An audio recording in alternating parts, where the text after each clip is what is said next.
এতদিন পরে দাদা আসছো তুমি, এতদিন পরে তোমার মনে পড়ছে দিদি বোনের কথা। তোমাকে যে কি বাবু দুটো চা দাও তো, ভালো লাগে তো দেখো মনে হয়। ভাগনা এলে তুমি বুঝতে পারবে, একটু একটু করেও বাড়াবে, তো ঘরে গেলে বুঝে যাবে। বাবু দেখো তো ওখানে টোটো আসছে নাকি একটা, আছে আছে তারপরে খাও, তারপরে দিদি কোথায় এসে যাবে দেখা যাবে। বাবু দুটো বিস্কুট দাও।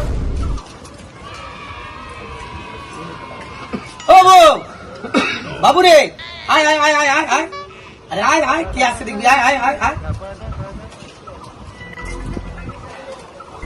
আরে আয় আয় আয় আয়, ভেতরে ভেতরে ভেতরে। কে বলতো, চিনতে পারছিস না? দেখ দেখ দেখ, কে দেখ, এটা দেখ তোর বড় মামা। মামা? হ্যাঁ দেখিনি তো। দেখুন তুই ছোটবেলা গেছিল, মামা কাজে বাইরে থাকে আর আসেনি। মামা আর তোর বড় মামা, প্রণাম কর প্রণাম কর প্রণাম কর প্রণাম কর। ভালো আছো? প্রণাম কর। হ্যাঁ